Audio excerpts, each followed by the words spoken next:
Hello everyone. आज का हमारा टॉपिक है पॉलीहिडन्स। पॉलीहिडन्स क्या होते हैं उससे पहले हमें पता होना चाहिए कि पॉलीगन्स क्या होते हैं। देखिए, लास्ट की वीडियो में मैंने पढ़ा था कि पॉलीगन्स क्या होते हैं और किस किस टाइप के होते हैं। तो अगर आपने वो वीडियो नहीं देखे तो पहले जाकर उसे जरूर चेकआउट करना। अगर हमें पॉलीगन्स का कॉन्सेप्ट क्लियर होगा तभी हम पॉलीहिडन्स के बारे में समझ पाएंगे। यहाँ पे हम बात कर रहे हैं पॉलीहिडन्स की। तो पॉलीहिडन्स जो होते हैं वो एक 3D शेप है, यानी एक 3D डायमेंशन शेप होती है। अब इसमें क्या होता है, हमारे पास जो फेसेस हैं वो पॉलीगन्स होते हैं, यानी ऐसी फिगर जो पॉलीगन से मिलकर बनी हो उसे पॉलीहिडन्स बोलते हैं। फॉर एग्जांपल हम लेते हैं क्यूब।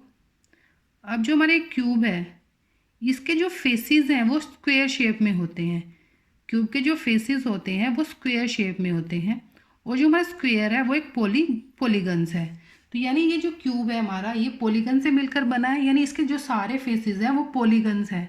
तो इसे हम बोलते हैं पॉलीहिडन्स, यानी एक ऐसी 3D फिगर जो पॉलीगन से मिलकर बनी हो, यानी जिसके जो फेसेस हैं वो पॉलीगन्स हो, उसे हम पॉलीहिडन्स बोलते हैं। अब जैसे हमारे पास 3D शेप में तो ये वाली जो फिगर है ये भी आती है, यानी ये शेप भी आती है, इसे हम बोलते हैं कोन। अब इस कोन का जो एक फेस है ये तो है सर्कुलर, सर्कल की शेप में है, और ये वाला जो फेस है इसका ये कर्व फेस है। तो ना तो हमारा सर्कल पॉलीगन्स होता है और जो कर्व फेस है ये भी हमारा पॉलीगन्स में नहीं आता है, यानी इसका कोई भी फेस पॉलीगन नहीं है, तो ये हमारा पॉलीहिडन नहीं होगा। ऐसी अगर हम बात करें सिलेंडर की, अब सिलेंडर का जो ऊपर वाला पार्ट है और जो नीचे वाला पार्ट है दोनों ही सर्कल है, और जो बीच वाला पार्ट है वो कर्व फेस है, तो इसमें भी कोई पॉलीगन नहीं है। तो इसलिए ये जो दो फिगर्स हैं, ये जो दो शेप हैं, ये पॉलीहिडन्स में नहीं आती हैं। लेकिन अगर ऐसी कोई भी शेप है, चाहे वो हमारे पास क्यूबॉइड हो, अब जो क्यूबॉइड के फेसेस होते हैं वो रेक्टेंगल से मिलकर बनते हैं, और जो रेक्टेंगल है हमारी वो पॉलीगन्स है, तो इसलिए ये हमारा पॉलीहिडन्स होगा। यानी 3D shape made up with polygons is called polyhedrons. अब पॉलीहिडन्स जैसे हमारे पास पॉलीगन्स थे वो भी अलग अलग टाइप के थे, इसी तरह हमारे पास पॉलीहिडन्स भी होते हैं। एक होता है हमारा कॉन्वेक्स पॉलीहिडन। अब कॉन्वेक्स पॉलीहिडन क्या होता है, जैसे हमारा इन दोनों में से कोई भी ले सकते हैं, हम स्क्वायर ले लो क्यूबॉइड ले लो, ये हमारे कॉन्वेक्स पॉलीहिडन्स है। यानी वो फिगर्स जिसके जो कॉर्नर है वो बाहर की तरफ हो। यही पढ़ा था हमने पॉलीगन्स में कि जो जिनकी ये जो कॉर्नर है वो बाहर की तरफ हो, और अगर हम उसके अंदर कोई दो पॉइंट ले लें और उनको ज्वाइन करें तो उस फिगर के अंदर ही आए, उसे हम कन्वेक्स पॉलीगन्स बोलते हैं। और जब उन्हीं पॉलीगन से मिलकर ये शेप बनेगी पॉलीहिडन, और वो तो अगर वो कॉन्वेक्स पॉलीगन से मिलकर बनेगी तो वो कॉन्वेक्स पॉलीहिडन्स होंगे। अब जैसे ये वाली फिगर है हमारे पास, इसमें जो ये शेप बनी है इसमें वर्टेक्स है जो वो अंदर की तरफ है, ये जो वर्टेक्स है इसके ये अंदर की तरफ है, और इसमें अगर हम यहाँ पे कोई पॉइंट लेंगे, यहाँ पे कोई पॉइंट लेंगे, उसको ज्वाइन करने की कोशिश करेंगे यहाँ से, तो ये बाहर की तरफ आ रही है, ये जो लाइनें फिगर से बाहर आ रही है, तो यानी कि ये हमारा कॉन्वेक्स पॉलीहिडन नहीं है। इसको हम कॉनकेव भी बोलते हैं, जैसे हम कॉनकेव पॉलीगन्स बोलते हैं। यानी वो फिगर जो कॉन्वेक्स पॉलीहिडन नहीं है वो कनकेव पॉलीहिडन होगी। अब कॉन्वेक्स क्या होती है कि जिसके जो कॉर्नर है वो बाहर की तरफ हो, और उसके अंदर फिगर के अंदर अगर हम कोई दो पॉइंट लें और उनको ज्वाइन करें तो उसके अंदर ही आए। जैसे अगर यहाँ पे कोई पॉइंट लिया, यहाँ पे कोई पॉइंट लिया, और अगर जब हम इसको ज्वाइन करते हैं तो वो इसके अंदर ही आ रहे हैं। सेम इसका वही प्रोसीजर है जो हमारा पॉलीगन्स में था। जो कॉन्वेक्स पॉलीगन्स होते हैं उन्हीं से मिलके हमें कॉन्वेक्स पॉलीहिडन मिलते हैं, और जो कॉनकेव पॉलीगन्स होते हैं उन्हीं से मिलके हमें कॉनकेव पॉलीहिडन्स मिलते हैं। नेक्स्ट आता है हमारा रेगुलर पॉलीहिडन्स। अब रेगुलर पॉलीहिडन्स क्या होते हैं, हमने रेगुलर पॉलीगन्स पढ़े थे। रेगुलर पॉलीगन्स में क्या था कि जो उसकी साइड्स हैं और जो उसके एंगल्स हैं वो सब इक्वल होते हैं।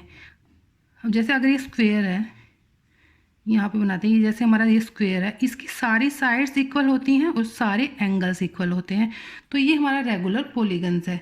जब इसी स्क्वायर से मिलके हमें मिलता है 3D शेप में क्यूब, जो हमारा क्यूब बनता है वो उसके सारे फेसेस जो होते हैं वो स्क्वायर शेप में होंगे। अब वो क्या हो गया हमारा रेगुलर पॉलीहिडन, यानी रेगुलर पॉलीगन से मिलकर जो हमें 3D शेप मिलती है उससे हमें मिलता है रेगुलर पॉलीहिडन। जैसे क्यूब है हमारे पास, और इसमें एक चीज़ और होती है कि हर वर्टेक्स, जैसे ये वाला वर्टेक्स है, ये वाला वर्टेक्स है, हर वर्टेक्स पे हमें सेम नंबर ऑफ फेसेस से मिलकर, मतलब हर वर्टेक्स हमें सेम नंबर ऑफ फेसेस से मिलकर मिलेगा। मतलब सेम नंबर ऑफ फेसेस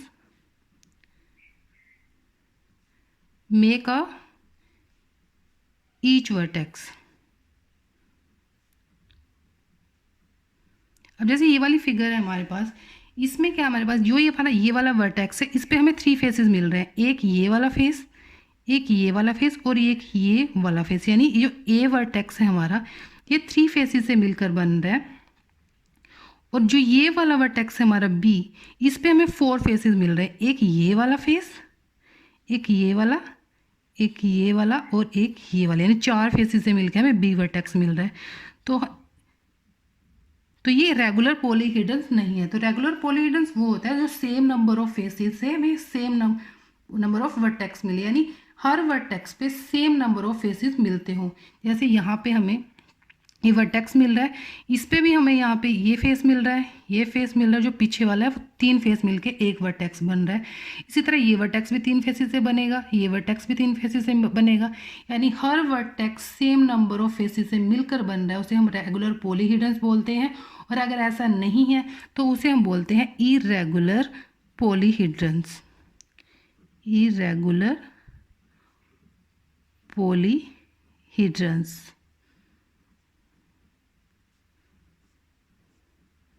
तो ये थे हमारे कि पॉलीहेड्रन्स क्या होते हैं और किस किस तरह के होते हैं।